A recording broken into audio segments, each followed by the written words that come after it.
Hey guys, welcome back on my channel और thank you guys for giving me love on my previous videos. जो पुराना वाला video था BCR का, business correspondence and reporting का, plus business economics का, उस पर काफ़ी कमेंट्स आए एंड प्लस मुझे लिंक्डइन से लेके इंस्टाग्राम पे भी बहुत सारे मैसेज आए related to maths and accountancies as well. तो मैंने सोचा कि चलो स्टार्ट विथ मैथमेटिक्स. अकाउंटेंसी का वीडियो इसके बाद आने वाला है, so please make sure that you are subscribe to this channel so that आपको जितने भी वीडियोज़ मैं डालूंगी उसकी आपकी नोटिफिकेशन आप तक पहुंच जाए और आपको अपडेट मिल जाए कि मैंने क्या पोस्ट किया है. तो without wasting much time let's get into this video. और ये वीडियो जो होने वाला है ये होने वाला है मैथमेटिक्स से रिलेटेड, जो कि हमारा सी फाउंडेशन का पेपर नंबर 3 होता है, जो कि मेनली एमसीक्यूज होते हैं. लाइक 100 क्वेश्चंस आते हैं, आउट ऑफ विच आप जितने चाहो अटेम्प्ट कर सकते हो. और द थिंग इज काफ़ी लोग कैलकुलेटर ले जाना भूल जाते हैं इस एग्ज़ाम में, क्योंकि उनको लगता है कि कैलकुलेटर तो अलाउड था ही नहीं सी फाउंडेशन के एग्ज़ाम में. तो ये बहुत ही बड़ी बेवकूफ़ी है. बहुत सारे लोग इसी वजह से नहीं कर पाते हैं मैथ्स में पास, क्योंकि उनको पता ही नहीं रहता कि कैलकुलेटर भी मतलब जो है हम यूज़ कर सकते हैं. तो ये बेवकूफ़ी मत करना और प्लीज़ कैलकुलेटर खरीद लो, ऐसे टाइप का कैलकुलेटर ले लो and trust me you are good to go with this exam.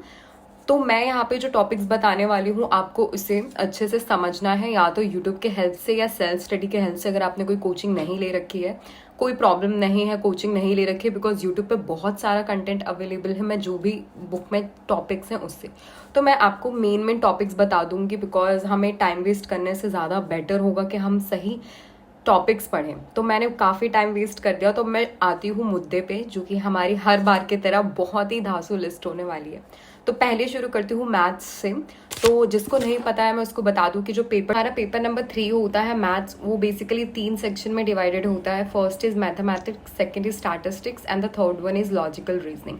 Mathematics and statistics 40 marks के आते हैं, जिसका टोटल हो जाता है 80 मार्क्स. और जो लॉजिकल रीजनिंग होता है वो 20 मार्क्स का होता है. तो अगर हम बात करें तो आपके ही स्ट्रेंथ से ये पता चलता है कि आप ये पेपर कैसे पास करते हो, क्योंकि हर एक इंसान अलग अलग होता है. तो अगर आपका मैथ्स स्ट्रांग है तो आप मैथ्स करो प्लस लॉजिकल रीजनिंग करो, बिकॉज लॉजिकल रीजनिंग 20 मार्क्स का is going to be a free number. और 20 मार्क्स आप इधर फ्रॉम मैथ्स कवर कर सकते हो या फ्रॉम स्टैटिस्टिक्स कवर कर सकते हो, and you can easily score 40 and you can easily pass in this subject. तो काफ़ी यही सब्जेक्ट है जिसमें लोगों को काफ़ी डर रहता है. और मैंने देखा है कि मेरे काफ़ी फ्रेंड्स के भी इसी सब्जेक्ट्स में नंबर कम आए थे मैथमेटिक्स में, क्योंकि उनको स्ट्रैटेजी ही नहीं पता रहती. तो जैसे कि मैंने कहा लॉजिकल रीजनिंग आपको ज़रूर कर लेनी है 20 मार्क्स की. तो मैं पहले लॉजिकल रीजनिंग से ही शुरू करती हूँ, बिकॉज मेरे हिसाब से logical reasoning is going to be the free के नंबर हर एक स्टूडेंट के लिए. तो अगर आप लॉजिकल रीजनिंग छोड़ के जा रहे हो तो आप बहुत बड़ी बेवकूफ़ी कर रहे हो. तो चलो शुरू करते हैं टॉपिक से. तो नंबर सीरीज 2 मार्क्स का है. अब इसमें प्लीज़ इसको 1 घंटा देना नंबर सीरीज को. कोई एक अच्छी यूट्यूब की वीडियो पकड़ो, उससे ये 1 घंटे के अंदर कर लो. और सिर्फ देख के भूल नहीं जाना है, you will have to practice questions from the module. तो अब आप पूछोगे कि क्या मॉड्यूल के क्वेश्चंस इनफ होंगे या आरटीपी एमटीपी भी करने पड़ेंगे. तो मेरे हिसाब से नंबर सीरीज के लिए मॉड्यूल के क्वेश्चंस इनफ हैं, like more than enough. Then is the odd man out. Again कोई वीडियो देखो यूट्यूब से और मॉड्यूल के क्वेश्चन जो है आप प्रैक्टिस कर लो. तो नंबर सीरीज है वो भी 2 मार्क्स का आता है, और जो क्या कहते हैं ऑड मैन आउट है वो भी 2 मार्क्स का आता है. तो ये 2 मार्क्स के आते हैं, तो इसमें ज़्यादा टाइम वेस्ट करने की नीड नहीं. बस एक बार यूट्यूब का वीडियो देख लो और मॉड्यूल से क्वेश्चन प्रैक्टिस कर लो, then you are good to go with this. Then is the coding and decoding. ये सारे टॉपिक्स बहुत ही ईजी हैं, जनरल नॉलेज ज़्यादा यूज़ होता है. तो इसको अगेन कोडिंग डिकोडिंग को एक बार आप देख लो यूट्यूब के वीडियो से, कोई भी टीचर की, एंड देन मॉड्यूल के क्वेश्चन प्रैक्टिस कर लो, बिकॉज मॉड्यूल के क्वेश्चन प्रैक्टिस करना इज मस्ट. आरटीपी एमटीपी भले ही मत करो अगर टाइम नहीं है. Then is the direction test, जो कि 4 मार्क्स का आता है. तो ये प्लीज़ अच्छे से अपने दिमाग में नॉर्थ साउथ ईस्ट वेस्ट ये सब अच्छे से याद करके जाना ताकि कन्फ्यूजन ना हो. अगेन यूट्यूब की कोई वीडियो देख लो और प्रैक्टिस कर लो क्वेश्चंस. ये तो डायरेक्शन टेस्ट आता है 4 मार्क्स का. Then is the blood relation. इसको थोड़ा टाइम देने की नीड है, like you can devote like 1.5 hour to 2 hours for this topic blood relation. और इसको प्रैक्टिस करना 2-3 बार, बिकॉज ये 5 मार्क्स का आता है और ये थोड़ा सा कॉम्प्लिकेटेड हो जाता है. अगर हम लॉजिकल रीजनिंग के सारे सेक्शन देखें उसके कंपैरिजन, ये थोड़ा सा हो जाता है कि हाँ इसमें थोड़ा आना चाहिए. And then is the sitting arrangement. तो सिटिंग अरेंजमेंट 5 मार्क्स का आता है, बहुत ईजी. इसमें भी 1 घंटा देने का ही बस टाइम है. तो या ये सारे टॉपिक्स हो गए। तो मैं पूरा लॉजिकल रीजनिंग एक बार यहाँ पे सम अप करके आप लोगों को शो कर देती हूँ। Take screenshot and take it seriously and study hard guys, बहुत ईजी है। तो लॉजिकल रीजनिंग में मैं मेरे साथ जो हुआ था कि कुछ क्वेश्चन था कि सन इस डायरेक्शन से राइज होता है, तो then the question was framed.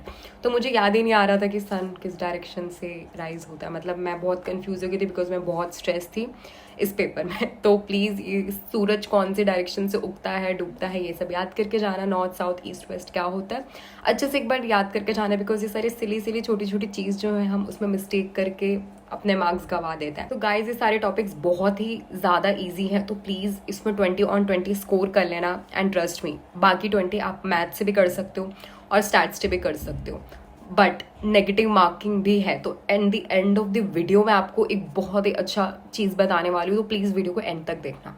तो अब हम शुरू करते हैं मैथ्स के लिए। तो बहुत ही अच्छी बात है, अगर आपके पास 12th क्लास में अप्लाइड मैथमेटिक्स थी देन तो आप आराम से कर लोगे, बट अगर नहीं थी फिर भी कोई टेंशन की बात नहीं है, बिकॉज आपको ये सारे टॉपिक्स करके बस 20 में से ही तो स्कोर करना है।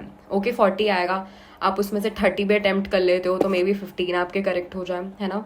और बट प्लीज़ इसको एंड तक देखना, मुझे एक बात बतानी हूँ, मैं एंड में बताऊंगी। तो चलो शुरू करते हैं मैथ्स का। तो मैथ्स में टाइम वैल्यू ऑफ मनी आता है 14 मार्क्स का। प्लीज़ प्लीज़ प्लीज़ प्लीज़ इसको एक हफ्ते आराम से दो, और 14 मार्क्स का आता है तो बहुत ही इंपॉर्टेंट है। ऐसा लगता है आधा पेपर यहीं से आ गया, ऐसा लगता है, ऐसी फीलिंग आती है, बिकॉज मोस्टली क्वेश्चन जो हैं यहीं से आते हैं। Then is the ratio proportion indices log, again very easy, like 4 दिन दो इसे, और मॉड्यूल के जो क्वेश्चन उसको प्लीज प्लीज प्लीज प्रैक्टिस कर लेना। तो यहाँ से आता है 6 मार्क्स का, और ये फर्स्ट चैप्टर है, काफ़ी ईजी है।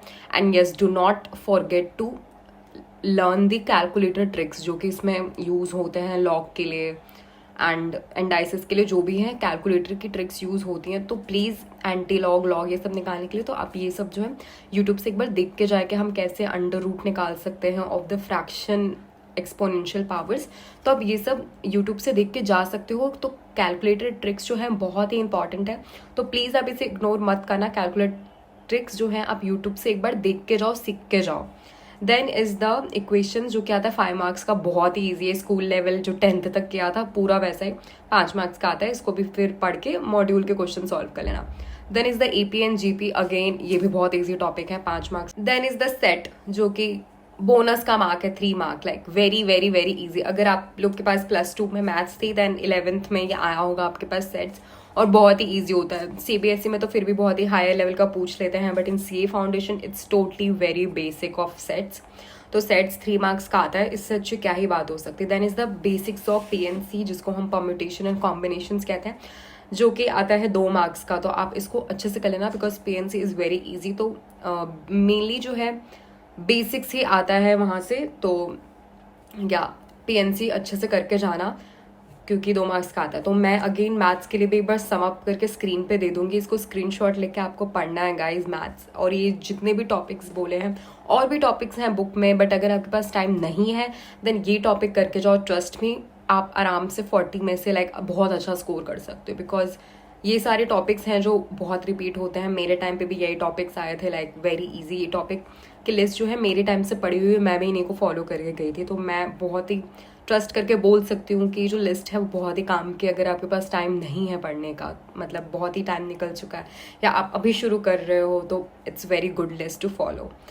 तो चलो अब शुरू करते हैं स्टैटिस्टिक्स से, जो कि मुझे बिल्कुल पसंद नहीं था। मे बी आपको पसंद हो, और कुछ लोग मेरी तरह भी हो सकते हैं जिनको स्टैटिस्टिक्स बिल्कुल पसंद नहीं था। तो चलो शुरू करते हैं स्टैटिस्टिक्स से, जो कि है फर्स्ट टॉपिक जो है डेटा, जो कि है 6 मार्क्स का आता है। डेटा लाइक बहुत easy. Then is the central tendency and dispersion जो कि 14 मार्क्स का आता है। तो प्लीज़ इसको मत छोड़ना।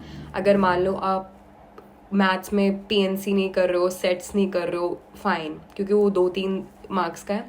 बट अगर आप सेंट्रल टेंडेंसी एंड डिस्पर्शन नहीं कर रहे हो, दैट इज़ अ 14 मार्क्स, तो थोड़ी सी प्रॉब्लम हो सकती है, बिकॉज ये बहुत ही ज़्यादा वेटेज होल्ड कर रहा है, which is equivalent to time value of money in the math section. तो सेंट्रल टेंडेंसी और टाइम वैल्यू ऑफ मनी काफ़ी ज़्यादा वेटेज होल्ड करें, लाइक 24 मार्क्स आउट ऑफ 100, तो बहुत ही ज़्यादा क्रूशियल हो जाता है सेंट्रल टेंडेंसी एंड डिस्पर्शन करना। और मॉड्यूल के क्वेश्चंस प्लीज़ प्रैक्टिस करना, भले ही आरटीपी एमटीपी मत करो फाइन, बट मॉड्यूल के क्वेश्चंस मस्ट है। डू नॉट थिंक कि वीडियो देख के जाओगे और एग्जाम में बैठोगे तो आपको आ जाएगा। वीडियो देखो, उसके बाद आप जो है क्वेश्चंस प्रैक्टिस करो। Then is the index number 5 marks, free का मार्क्स, लाइक बहुत ही ईजी है। मैं अप्लाइड मैथ्स की स्टूडेंट थी +2 में, और जो इंडेक्स नंबर था was the easiest, like 12th class में मैथ्स में सबसे ईजी था। सी फाउंडेशन में उसका भी बेसिक आता है, तो बहुत ईजी है, इग्नोर मत करना। इंडेक्स नंबर इज़ लाइक 2 घंटे का है, बहुत ईजी, बहुत, ट्रस्ट में। इंडेक्स नंबर करके जाना, फ्री के 5 मार्क्स हैं। Then is the correlation and regression, जो कि मुझे बिल्कुल पसंद नहीं था, बट अगर आपको पसंद आता है तो कर लेना, 5 मार्क्स का है। थोड़ा सा मुझे कॉम्प्लिकेटेड टॉपिक लगता है, जितने भी टॉपिक्स मैंने बताए उसमें से, टाइम है तो कर लेना, 5 मार्क्स का आता है। Then is the basic probability, again 5 marks का। अगर किसी ने 12th में मैथ्स ली थी उसके लिए तो बहुत ईजी है, बिकॉज हमने बहुत हायर लेवल की प्रोबेबिलिटी पढ़ी होती है। बट इन CA फाउंडेशन बहुत ही बेसिक आता है। अगर किसी ने 11th 12th में मैथ्स ली तो उसके लिए तो बहुत ईजी हो जाता है CA फाउंडेशन के मैथ्स। अगर नहीं है तो then you need to just practice once minimum and twice is the maximum. अगर आपके पास टाइम कम है तो भले तो आप जितना भी चाहे प्रैक्टिस कर सकते हो। तो 5 मार्क्स का बेसिक प्रोबेबिलिटी आता है। तो अगेन मैं सम अप करके स्टैटिस्टिक्स की लिस्ट दे देती हूँ, स्क्रीनशॉट ले लेना और फॉलो करना है इसको अच्छे से। हाँ, तो जो मैं आपको बताना चाहती थी कि at the end of the video ये बात थी कि please guys, as a friend मैं आपको एडवाइस दे रही हूँ कि अगर आपको नहीं आता कोई क्वेश्चन, तुक्के मत मार। तो मेरी जो फ्रेंड थी उसने बहुत ही अच्छे से मैथ्स पढ़ा था, और like she was able to score like 60, but उसने इतना ज़्यादा गलत काम किया कि उसको जो नहीं आते थे उसने सोचा कि चलो मैं सब पे तुक्के मार देती हूँ, मे बी उसमें से कुछ सही हो जाएगा और मेरे मार्क्स 80-90 प्लस बन जाएंगे, भले ही मुझे तो 60 मार्क्स का ही आता है। देन ये सबसे बड़ी गलती की उसने, और उसने ऐसे ही रैंडमली सब में तुक्के मार दिए, और नेगेटिव मार्किंग की वजह से उसके मार्क्स बहुत कम हो गए and she failed in maths exam. This is a real incident. तो गाइज प्लीज़ जो है नेगेटिव मार्किंग को बहुत सीरियसली लेना। जो क्वेश्चंस आते हैं आपको वही अटेम्प्ट करने हैं, जिसमें आप श्योर हो वही अटेम्प्ट करने हैं। ट्रस्ट मी, आपके वो सही हो जाते हैं, बिकॉज लाइक सॉल्व करना आता है, उसके बाद आप टिक कर रहे हो तो हमेशा सही ही होते हैं, तो उसकी कोई प्रॉब्लम नहीं है to be honest. But please तुक्के मत मारना, तुक्के मार के आप पूरा पेपर मत कर लेना। मे बी लक अच्छा है पास हो जाओ, बट मेनली मैंने देखा है कि जो लोग तुक्का मारते हैं उनको बहुत ही ज़्यादा प्रॉब्लम होती है। वो लोग मेनली तुक्के की वजह से फेल हो जाते हैं या बहुत कम मार्क्स आ जाते हैं, इवन तो उनको बहुत ज़्यादा अच्छे से आता था फिर भी। तो प्लीज़ भले ही कम आए, कम अटेम्प्ट करो, पास हो जाओ, वही मैटर करता है। Otherwise do not take risk of just like ऐसे ही कुछ भी टिक मत कर देना। पढ़ के जाओ इस लिस्ट से और जो आता है वही टिक करना, प्लीज़ तुक्का मत मारना। प्लीज़ अब मुझे कमेंट करके बताना कि आपको नेक्स्ट वीडियो कौन सी चाहिए, और कमेंट नहीं कर सकते हो तो इंस्टाग्राम के थ्रू या लिंक्डइन के थ्रू आप मुझ तक पहुंच सकते हो। Link is in the description box of my all social media handles. Please follow me guys and do suggest me the topic of next video. Till then, bye.